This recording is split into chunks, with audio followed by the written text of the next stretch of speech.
Hola chicos y chicas, ¿qué tal? ¿Todo bien? Sean bienvenidos a mais uma classe de espanhol. Vamos estudar? Olá galerinha, tudo bem? Eu sou o professor Daniel, professor de língua espanhola, e hoje vamos a estudar mais um conteúdo, né galera? Vamos falar um pouco aí, né, do espanhol e da famosa interdisciplinaridade da língua espanhola. O que quer dizer isso, galera? Interdisciplinaridade. Quando eu falo de inter, né, quer dizer uma coisa relacionada à outra. Disciplinaridade, ou seja, disciplinas. Então isso quer dizer o quê? Que o espanhol, ele é uma disciplina que é envolvida com várias outras, né? Além da disciplina, com os temas transversais, que são aqueles temas comuns de discussão, né, na nossa sociedade, como a saúde, né, o meio ambiente, a pluralidade cultural e outras questões. Então, nossa temática é espanhol interdisciplinar, um ensino que vai além da língua. Slide na tela. Então, como eu expliquei aqui, né, anteriormente, o que é a interdisciplinaridade, que é justamente nessas relações entre as disciplinas, né? E além das relações entre as disciplinas, também podemos ampliar, né, esse conceito para relações entre os conhecimentos, né? Tendo em vista que ao se estudar determinado conteúdo, a gente constrói, né, o nosso conhecimento. E ao construir o nosso conhecimento, às vezes a gente também relaciona outros conhecimentos necessários, né, para a gente aprofundar aquele, né? São chamadas mobilizar os nossos mecanismos cognitivos, tá? Então observe aqui, né? A primeira temática aqui, ó. Orígenes, crise econômica na Espanha, ou seja, origem, crise econômica na Espanha. Então essa aí, né, foi uma tirinha, ela foi extraída de um jornal aí, né, do El País, no contexto da crise espanhola, né, que aconteceu aí em meados de 2009, 2010, né, por essa época aí. Ficou mundialmente conhecido porque nessa época, né, uma das consequências mais significativas, né, para ele foi a questão mesmo das fábricas né, de automóveis. Então, nessa época, querendo ou não, a lei da demanda e da procura, né, da oferta aumentou, os compradores diminuíram, tiveram que baixar, reduzir preços, né? Então, o quê? Eles estavam vendendo carros, né, aí a preço de banana, né? E mesmo assim ainda não tinha quem comprasse. Tanto isso chegou aqui no Brasil, né? Foi a época, acho que mais o brasileiro comprou veículo novo, que hoje em dia está meio complicado, né? Tendo em vista que os veículos aumentaram o preço. Mas em 2010, 2011, né, o preço caiu bastante, né? Também teve a redução do ICMS, chegou a zero. Então, estava muito barato, né?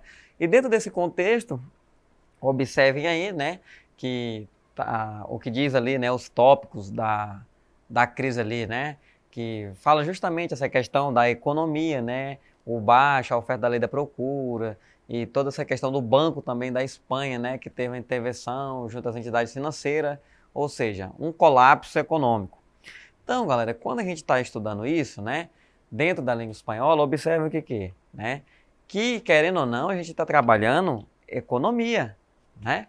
Não tem como falar de um conteúdo desse na língua espanhola se eu não falar de economia. A gente tem que entender, né? O que é PIB, Produto Interno Bruto, né? O que são essas relações comerciais, blocos econômicos, né? Então, tudo isso gera, a gente constrói conhecimento e mobiliza outros conhecimentos para a gente trabalhar isso. Então, por isso que se fala que o espanhol é interdisciplinar, porque eu mobilizo outros conhecimentos, outras disciplinas para aplicar dentro daquele contexto para a gente poder entender o assunto, né? Segunda notícia aqui do El País, né? Juan Guaidó se juramenta como presidente interino de Venezuela, 23 de janeiro de 2019, ou seja, né? Em janeiro de 2019, galerinha, aí não tenho como falar, né, de política e especificamente de Juan Guaidó se eu não mover o mecanismo que envolve, né, toda a crise na Venezuela, né? Então, quando a gente fala desse caso aí, né, isso aconteceu justamente aí, né, dentro do período ali que o cara ele quase que passou 200 milhões de anos dominando isso aí, que foi o Hugo Chávez, né? Então, quando o Hugo Chávez ele foi tão pressionado, né, para sair da presidência, que ele abandonou, né, e fugiu de país. Ele foi buscar abrigo político, né, que é o asilo político, chamado na Constituição, em outro país para se refugiar, porque ele foi pressionado a abandonar o poder. E aí, esse Guidon aí, ele assumiu interinamente, né, até que se houvesse uma eleição direta para o novo presidente. Tendo em vista que Hugo Chávez, ao ganhar a última eleição, né, anteriormente a 2019, todos dizem que ele deu um golpe de Estado. Na verdade, ele burlou as eleições, né, a eleição foi fraudulenta. Então, teve todo esse contexto aí. Então, para nós brasileiros, é complicado entender esse assunto se a gente não mobilizar esses conhecimentos políticos, né? Então, por isso também se diz que o espanhol, ele trata de política, fala de economia, né? Outro conteúdozinho, né? A gente trabalha as partes do corpo humano, né? No ensino fundamental, ali, nono ano. A gente trabalha ali o nome das partes do corpo humano, ali, né? Como se fala a mão, como se fala braço, perna. Então, observe aí na imagem que a gente trabalha, né, com os nomes. Gramática, claro, aplicado à língua espanhola. Mas, galerinha, eu não teria como falar somente de corpo humano sendo, né, assim, superficial, só cabeça, ombro, joelho e pé, não, né? Quando a gente está tratando dessa temática, a gente acaba abordando outras questões também, como a saúde, né? Também como meios de se manter uma boa, né? Uma boa forma física, né? Exercícios físicos. Então a gente acaba também relacionando, né, uma temática a outra. Então por isso que diz também que o espanhol ele pode tratar, né, de temas da biologia sem problema nenhum, tá? Quando eu estou trabalhando los alimentos, né? Los alimentos, aí geralmente esse conteúdo ele é gramatical, né? Para a gente aprender o nome das frutas, dos legumes, né? Como se divide a refeição, né? Na língua espanhola, os intervalos, né? Os períodos ali que é costume a alimentação. Mas esse assunto jamais seria desvinculado, pessoal, do tema transversal saúde, né? Que uma boa saúde depende de uma boa alimentação. Então, na aula de espanhol, quando a gente está trabalhando com essa temática aí, a gente costuma falar da importância de se alimentar bem, né? Justamente distribuir bem, né, o consumo aí energético da gente entre os carboidratos, entre as proteínas, entre gorduras e tudo mais. Qual é a gordura boa, qual não é, né? Aquela saturada, insaturada, enfim, né? Toda a temática da alimentação, ela também é relacionada ao tema transversal saúde, né? Que é um tema o quê? Um tema interdisciplinar. Quando a gente está trabalhando nos meios de transporte, né, que são os meios de transporte na língua espanhola, que também é um conteúdo gramatical para a gente aprender o nome, né, dos meios de locomoção, é quase que o quê? Provável que o professor que vai trabalhar isso, ele fale também, né, do meio ambiente, porque eu não posso desvincular os meios de transporte às discussões aí sobre meio ambiente. Porque uma das causas, né, que se falam aí sobre o efeito estufa, né, que é o rompimento da camada de ozônio, justamente é o que? Os poluentes que são lançados na atmosfera. E grande parte desses poluentes são lançados pelo quem? Pelos veículos, né? Ao lançar dióxido de carbono, né, eles aí contribuem para o efeito estufa. Então, é comum se discutir o quê? Como se utilizar bem os meios de transporte, né?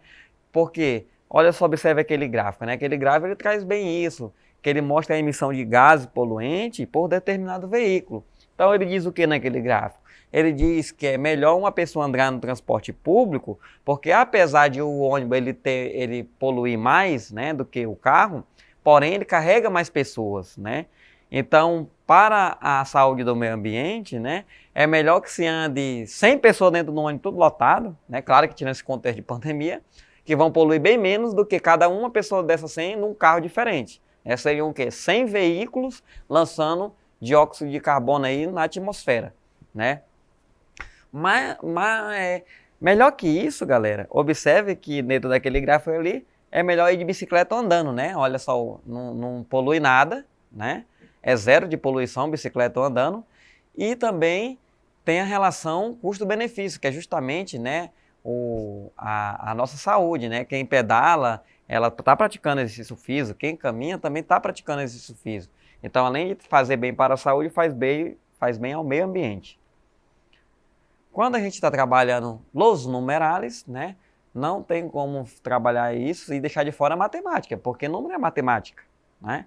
Embora seja trabalhado na língua espanhola, nós também, né, e as particularidades, claro, da língua espanhola, mas vai ser conteúdo matemático, né? Vai ter situação, problema, né, que é chamado na matemática, envolvida dentro desse contexto. Então podemos dizer tranquilamente que o espanhol ele também faz interdisciplinaridade com a matemática, né? E por que não português, né? Digo até que mais do que as outras. Espanhol e português caminham juntas, né? E, inclusive, o português ele é usado como alicerce para aprender espanhol, né? A gente chama isso dentro da linguística, né? Que é a nossa língua materna, que é a língua nossa de origem, ela serve como base para aprender qualquer um outro idioma. Isso por quê? Porque é a partir da minha língua que eu vou estabelecer relação, né, e as diferenças entre o meu idioma e o outro, né? Então, quanto mais eu domino o português, mais fácil vai ser para mim dominar um outro idioma, né? E isso quer dizer o quê? Se eu não sei nada de português, também quando chegar em língua espanhola, língua inglesa, eu vou ter dificuldade. Por quê? Porque eu não consigo entender a minha língua. E se eu vou partir da minha língua para aprender uma outra, e a minha língua, a minha base não está boa, eu também vou ter dificuldade na aquisição do novo idioma. Então o espanhol, ele é muito interdisciplinar com a língua portuguesa, até porque ela é parecida, é semelhante, não é igual, mas é bem parecida em alguns critérios. Quando eu estou trabalhando também costumes e tradições, né? Observem aí do Peru, eu estou trabalhando em outro país, uma outra cultura. Então, o espanhol, ele é pluralidade cultural, né? Porque eu vou trabalhar a cultura de 21 países que têm o espanhol como idioma oficial. E 21 países, cada um tem sua cultura, tem sua tradição, tem sua história, tem suas danças típicas, suas comidas típicas, né? Então, a gente vai se imergir aí num universo muito amplo. Então, espanhol, ele também é a pluralidade cultural. Espanhol também é história? Com certeza, né? Não tem como trabalhar a origem da língua espanhola, a formação, né? Como se expandiu a língua espanhola pela América do Sul, se eu não entender alguns conteúdos históricos, né? Como a questão do latim, né? Do que é o latim, o vulgar, o culto, da caída do Império Romano, da formação da sociedade espanhola, os povos antigos, as províncias, saber o que é império, o que é república. Então é muito conteúdo envolvido aí por trás da origem e a importância da língua espanhola. Então o espanhol também é história. Então vamos às nossas atividades práticas, né, galerinha? Relaciona as imagens com as possíveis temáticas, né? Ou seja, relaciona a imagem a seu tema. Tenho 4 temas aí: matemática, meio ambiente, pluralidade cultural e saúde. E temos as imagens aí, né? Então nós temos que relacionar aí, né, identificar qual a relação aí do espanhol com essas temáticas. Fiestas populares argentinas. Então, galerinha, as festas populares da Argentina está relacionada a quê? Está relacionada à pluralidade cultural, né? Uma vez que eu vou trabalhar a cultura, festa popular é cultura. El efeito invernadeiro, que é o efeito estufa, questão da radiação, está relacionado a quê? Meio ambiente, né, galera? Imagem 3 ali, as línguas mais habladas do mundo, ou seja, o ranking ali das línguas mais faladas no mundo, em porcentagem, em números, isso está relacionado a quê, galerinha? Com certeza a matemática, né? Se eu trabalho gráfico, números, porcentagens, isso é matemática. E para finalizar ali, los deportes, né? Que são os esportes, está relacionado a quê? Saúde, né? Porque esporte é o quê? Praticar saúde, né? Quem pratica algum esporte tem um bom condicionamento físico, né? Então, está relacionado a essa área. Chegamos ao final de mais uma aula. Não esqueçam de acessar a plataforma Eduque. Hasta luego!